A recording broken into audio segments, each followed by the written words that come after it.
Thomas the Tank Engine is owned by Mattel. No money is being made off this podcast. It's for entertainment and educational purposes only. Thank you. You might think it's easy, sitting around in a dark shed with nothing to do but stare at a shed door, but once you roll back into the real world, you start to notice things you never noticed before. With no one around, it's easy to notice ghosts floating around, and the only one by your side in that moment is Jesus Christ. And to be honest, he's all you really need. I'm Percy the Green Engine, and this is the Specters of Sodor.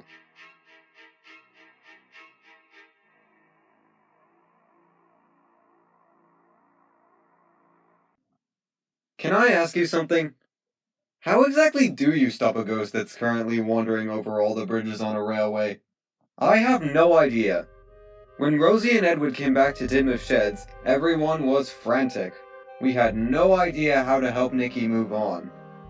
How were we going to get the message across to her? We were unsuccessful. She got away. Oh bother, now what? After I heard that their plan failed, I knew I had to do something.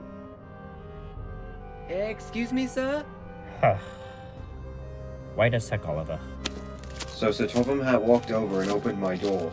I wasn't sure if my plan was going to work, but I had to try. Yes, Percy? Can I help? Percy. My choice of words, Emily. Sir, I'm sorry I snuck out of the shed without your permission. That was stupid. But I want to make up for it.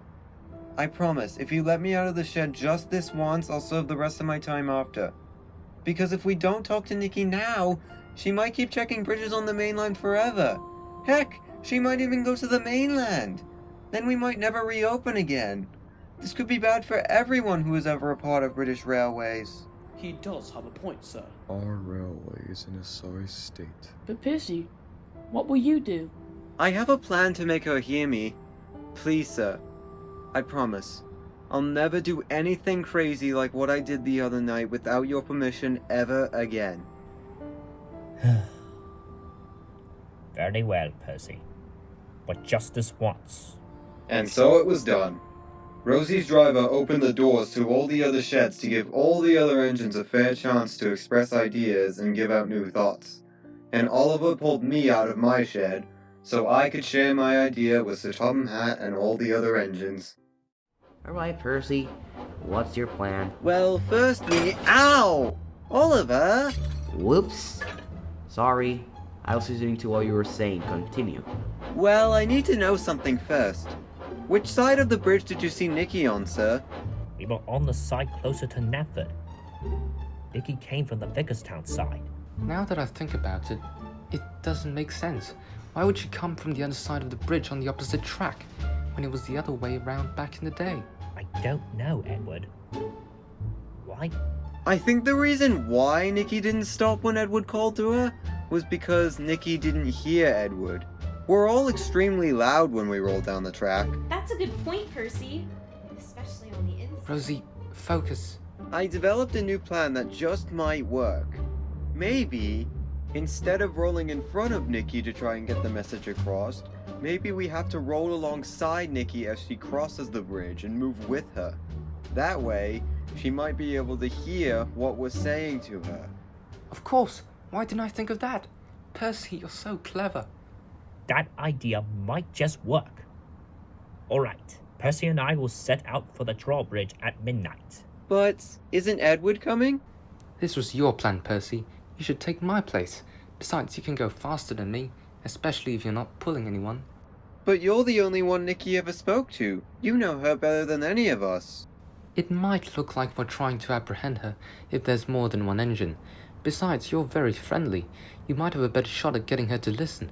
She may have been quiet, but she has a good heart on the inside. Are you kidding me, Edward? I'm just a clumsy little shunter. I screwed up the first plan after all. What makes you think I'll be successful with carrying out this plan? Plus, I'll be all alone. What will I say to Nicky? How would that make her feel? I might just make the plan worse. Before lockdown, I was nothing more than a shunting engine who only pulled mail trucks. Percy, you helped passengers get through a flood back on our branch line. You used to bring coal to us from the mines every day. You somehow scared me even though you were right in front of me. You, Doc, and Thomas pulled my express to Crofton's Gate. You, worked all day even though you were dirty? You are a solar engine, Percy, and we're here for you. And I'll be on your cab the whole way.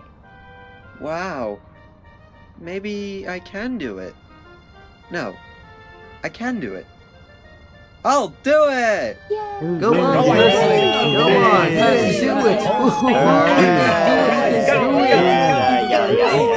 Hurrah for Percy! You can, Percy. Little engines can do big things.